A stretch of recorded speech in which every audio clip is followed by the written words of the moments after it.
বর্তমানে ইনস্টাগ্রাম আর FB viral হচ্ছে এই ডাম্পলিং পোলটা। স্ক্রোল করলেই শুধুমাত্র এই রেসিপি দেখা যায়, তাই ভাবলাম আমি বা বাদ যাই কেন, ভাইরাল রেসিপি বলে কথা, ট্রাই তো করতেই হয়। হ্যালো এভরিওয়ান, আসসালামু আলাইকুম, ইসমি দেউলুগল। সো আজকে আপনার সাথে আমি একটা ফাঁকিবাজি রেসিপি শেয়ার করবো।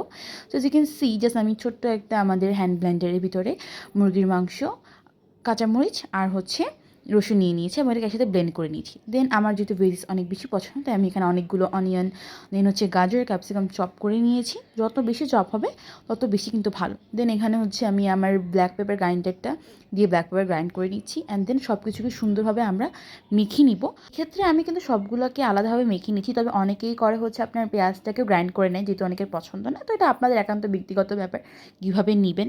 আর এরপর আমরা এটার মধ্যে একটু গরম তেল দিয়ে দিব। তবে এক্ষেত্রে আমি মেবি তেলটা একটু বেশিই গরম করে ফেলছিলাম, যার কারণে ইউ ক্যান সি। বাট এত গরম করার প্রয়োজন নেই। যাই হোক, তেল গরম করার পরে এটাকে আমরা সুন্দরভাবে মেখে দিয়ে রেস্টে দিয়ে দিব। বাই দ্য ওয়ে, আমি যে পরবর্তীতে এটার মধ্যে লবণ ইউজ করেছিলাম, যেটা আমি দেখাতে ভুলে গিয়েছি।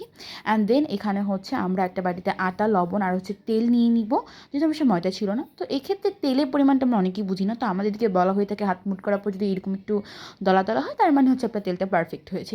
এরপর আমি এখানে 5টা রুটি করে নিয়েছিলাম এবং আমার বাড়িটা যেহেতু একটু গোল টাইপের ছিল, সো এখানে কিন্তু আপনার রুটিগুলো আপনার একটার থেকে একটা একটু বড় বড় হবে। দেন ইউ ক্যান সি যেটা আমি সেট করে নিয়েছি। আর এখানে আলাদা করে তেল বা কোনো প্রকার আটা দেওয়ার প্রয়োজন নেই। তো একটার উপর একটা আমরা এইভাবে প্লেস করে নিব।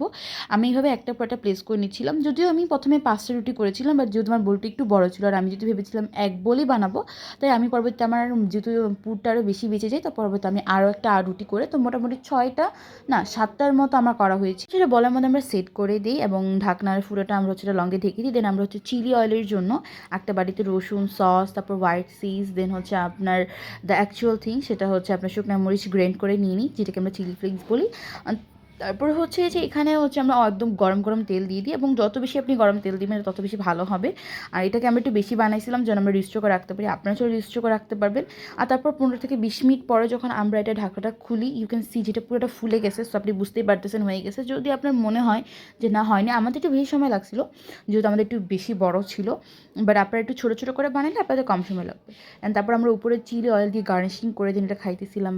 এত বেশি মজা হয়েছে, মানে ঝালের কারণেই মূলত ঝাল, যেটা ফ্লেভারটা অনেক ভালো হয়েছে। কিন্তু ভিতরে পুরোটা ওয়েল কুকড হয়েছে।